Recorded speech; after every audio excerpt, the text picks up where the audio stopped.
ذو الحجہ کے پہلے 10 دن، وہ دن جنہیں اللہ نے سب سے افضل بنایا، کیا اب جانتے ہیں کہ سال کے سب سے عظیم دن وہ ہیں جو رمضان کے بھی آخری دنوں سے افضل ہے؟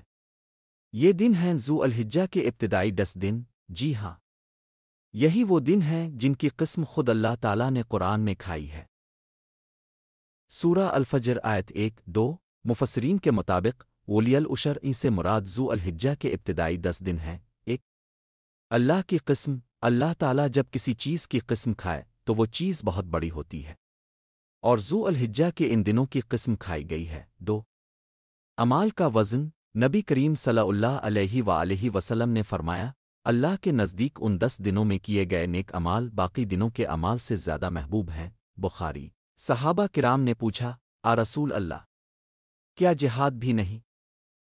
فرمایا، نہیں سوائے اس شخص کے جو اپنی جان اور مال لے کر نکلے اور کچھ بھی واپس نہ لائے۔ 3 روزہ، ان دنوں میں روزہ رکھنا بہت فضیلت رکھتا ہے، خاص طور پر ذو الحجہ یعنی یوم عرفہ کا روزہ۔ حدیث میں آتا ہے، یوم عرفہ کا روزہ پچھلے اور اگلے سال کے گناہوں کا کفارہ بن جاتا ہے۔ مسلم۔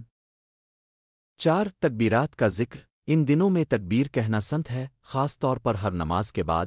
5 حج اور قربانی، یہی وہ دن ہیں جن میں حج ادا کیا جاتا ہے، اور عید الاضحیٰ کے دن قربانی کی سنت ادا کی جاتی ہے جو حضرت ابراہیم علیہ السلام کی عظیم قربانی کی یادگار ہے۔ 6 ذکر، تسبیح، تحلیل، تکبیر، نبی صلی اللہ علیہ وسلم نے فرمایا، ان دنوں میں کثرت سے لا الہ الا اللہ، اللہ اکبر، الحمدللہ اور سبحان اللہ کہا کرو۔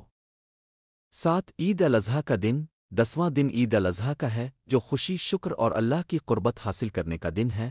تو بھائیوں اور بہنوں، یہ قیمتی دن پھر لوٹ کر نہیں آئیں گے، آئیے ان دنوں کو نیکیوں سے بھر دیں، قرآن پڑھیں، روزے رکھیں، صدقہ کریں، ذکر کریں اور سچی توبہ کریں، شاید یہی ہمارے لیے مغفرت اور جنت کا راستہ بن جائے۔ اگر آپ کو یہ معلومات فائدہ مند لگیں تو ویڈیو کو لائک، شیئر اور سبسکرائب کرنا نہ بھولی تاکہ یہ پیغام زیادہ سے زیادہ لوگوں تک پہنچے۔ اللہ ہمیں ان بابرکت دنوں کی قدر کرنے کی توفیق عطا فرمائے، آمین۔